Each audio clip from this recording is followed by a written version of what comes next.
Have you ever wondered about the bones of a story? What did the outline look like before the characters hijacked it? Ophelia Kee always wondered the same things about her own stories. As a discovery writer, the chaotic pantser style, not even the author knew how the tales in the Draoithe Saga would go until they went. Backward analyzing one story while busy writing the next tale or two somehow never happened. Apparently, OK put things off long enough, and some fancy computer magic will provide us with those long-wished-for story overviews. We can finally X-ray the tales from the dream and see their skeletons. Shall we investigate the next story in the dream? All right, welcome to The Explainer. Today, we're diving deep into a really fascinating story of transformation, and we're going to use excerpts from the urban fantasy novel Lionsgate as our guide. So let's just jump right in. We meet our protagonist, Estelle, at what is, without a doubt, the absolute lowest point of her life. She's stranded, broke, and running from a past that's left her scarred, both inside and out. So, this first part of her story is all about setting the scene. You know, in storytelling terms, this would be her ordinary world. But let me tell you, for Estelle, there's nothing ordinary about it. It's a full-blown crisis she is desperately trying to escape. And look at this. This chart just lays it all out, right? The massive power imbalance she's up against. I mean, her entire reality is basically defined by what she doesn't have, especially when you compare it to her abuser, Lenny. He's got the money, the cars, the control, and she has, well, basically nothing. To put it bluntly, she's got no safety net. None. She's running on fumes, literally and figuratively. Just pure desperation. She's convinced that any life has got to be better than the one she just left behind, even when, the odds are just completely stacked against her. Okay, so let's move on. Because all of this desperation, it's building up to a single moment. The moment she crosses a threshold. And she's not just going from one town to another. She's about to step out of the world she knows and into one she couldn't possibly imagine. And just when you think things can't get any worse, they do. A car pulls over. For a second, you think, okay, maybe some help is on the way. But no. The guys inside are described as unsavory types, and this is definitely not the rescue she was hoping for. And right here, this is the moment that little flicker of hope just gets snuffed out completely. The doors open. They don't just ask if she's okay from the car. No, they get out. And suddenly, she's trapped. And then you see it, a syringe. Any doubt about their intentions is gone. This isn't a rescue, it's an abduction. Things have just gone from bad to way worse. So they drug her. But right at that moment, out of nowhere, a gravelly voice calls out from the woods. It's this impossible, unexpected interruption. And what happens next just completely shatters her reality. We're introduced to this concept of a sentinel, a supernatural guardian.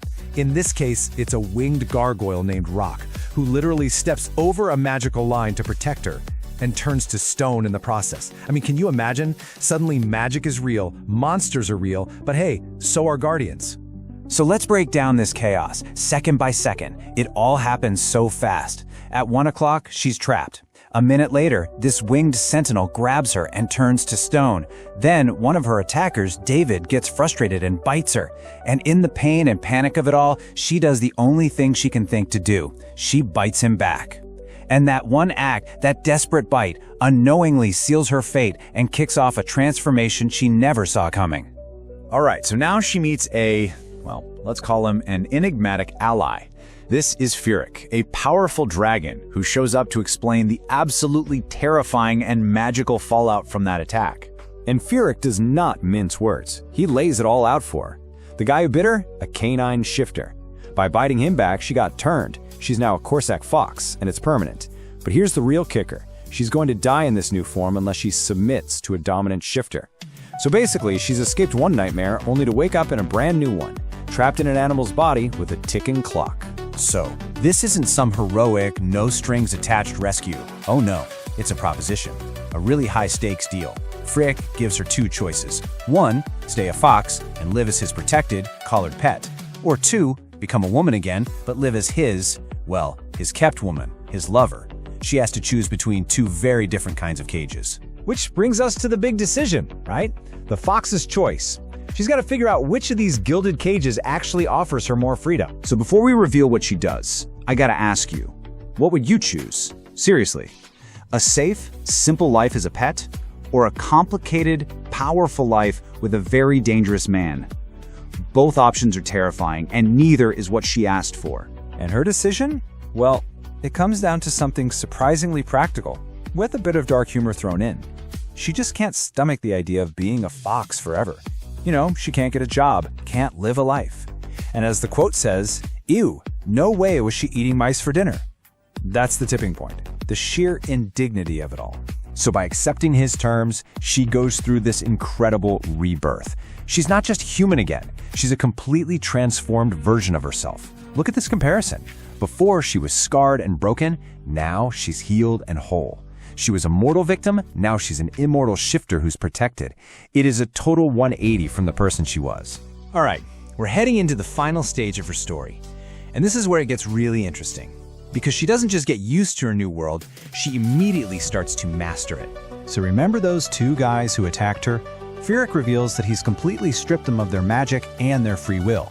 And now? Well, now they are her eternal slaves. Talk about a stark and immediate reversal of power. The predators have become the property. But that's not the end of it. The real test of her new power, the real closing of the circle, comes when Firik goes and finds the original monster from her past, the man she was running from in the first place, Lenny. And this moment right here, this quote, says it all. Firik literally dumps her abuser at her feet, now a powerless servant. And she doesn't cry, she doesn't freeze, she smiles a wicked smile. That's it. That's the proof. She is no longer the victim fleeing in terror. She is the one holding all the cards. And she absolutely uses her new power. She fully comes into her own, even developing wings and fangs as a Valkyrie.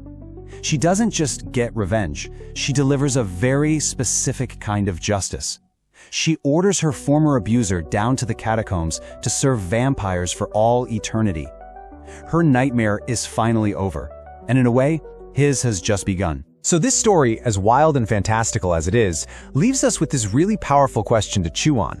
What happens when the victim gets to write the villain's ending?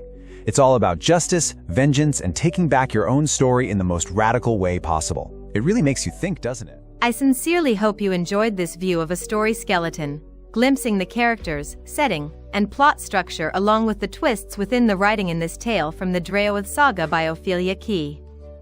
Don't forget to like and subscribe for more original stories and audio adventures. A special thank you to OK Music Writers for writing and for sharing the Enter the Dream soundtrack. It's more than a story, it's an experience. Welcome to the dream.